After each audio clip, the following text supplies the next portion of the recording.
I ran, but the house changed around me. Hallways stretched, doors vanished. I stumbled into a basement, a pulsing, fleshy mass, like a heart, embedded in the floor. I wake to the sound of silence, but it's wrong. Too heavy, too alive. My boots crunch on the gravel as I stare at the house. Yesterday, I tore it down. Bulldozers ripped through its rotting walls, splintering wood and shattering glass. But there it stands, whole again, its blackened windows staring back like eyes. My heart pounds as I step closer, and the front door creaks open on its own, inviting me inside. 3 weeks ago, I was just a contractor hired to demolish an old house on the edge of town. The locals called it the Marrow House. They said it was cursed, that people who entered never came out right. I laughed it off, old wives' tales. But when I first saw it, something felt off. The air was too still, the windows too dark, like they swallowed light. I shook it off and got to work. I met with my crew that afternoon. We mapped out the demolition, bulldozers, wrecking balls, the works. The house was old, unstable, a hazard. But my foreman Jake, he was nervous. He said his grandpa warned him about the Marrow House, said it didn't like to be touched. I told him to cut the nonsense. We'd start at dawn. But that night, I couldn't sleep. I kept seeing the house in my dreams, its windows watching me. The next morning, we started demolition. The bulldozer roared and the first wall came down with a crash. Dust clouded the air, and for a moment, I thought I heard a low moan. Not the wind, but something deeper, like the house itself was groaning. My crew didn't notice, but I froze, staring at the debris. The wood looked wrong, too fresh, too clean, like it had been cut yesterday. I told myself it was nothing. By dusk, the house was rubble. My crew celebrated, but I felt uneasy. I stayed late to check the site. The air was heavy, like a storm was coming, but the sky was clear.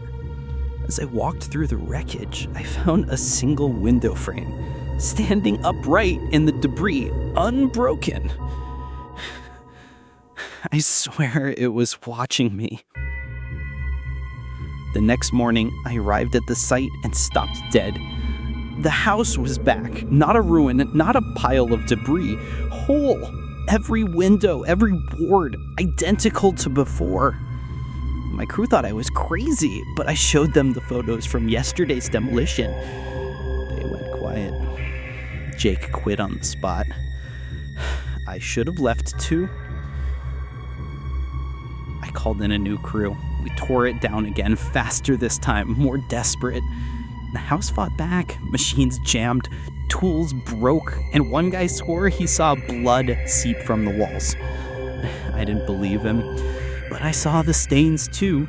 Dark, wet, gone when I blinked. We worked until midnight, reducing it to nothing. Morning came, and there it was again. The house, perfect, untouched. I stood alone, staring, my breath visible in the cold air. The door was open, just a crack. I heard a whisper from inside, not words, but my name, over and over. I didn't go in. I couldn't.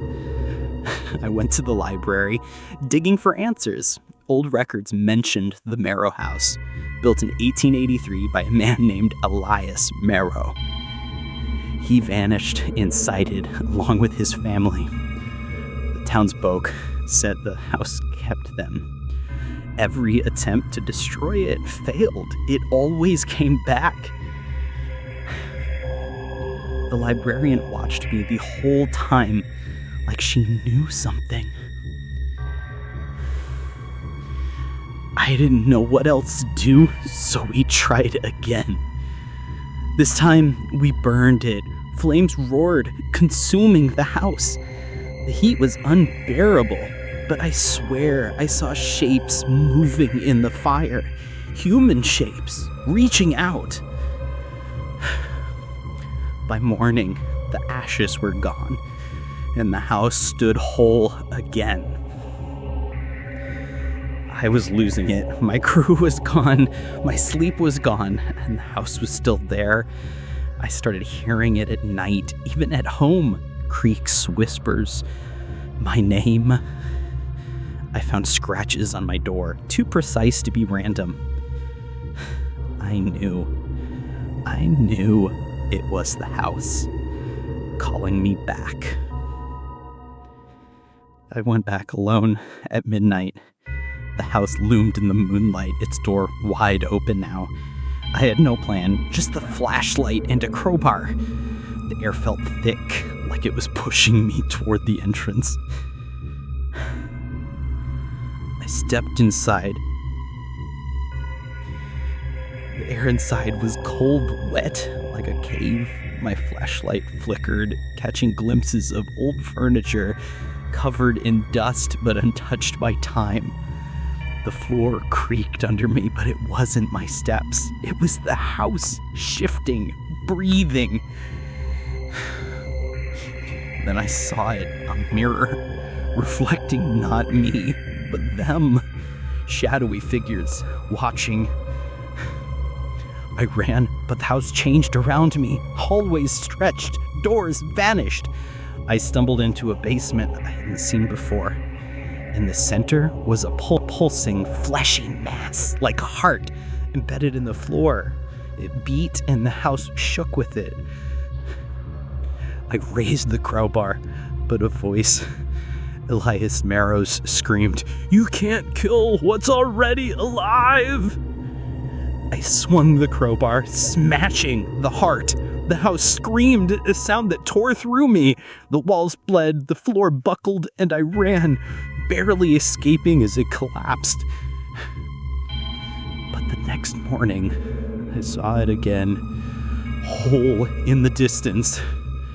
And now, every night, I hear it whispering my name. Closer, each time. What do you do when the thing you destroyed comes back?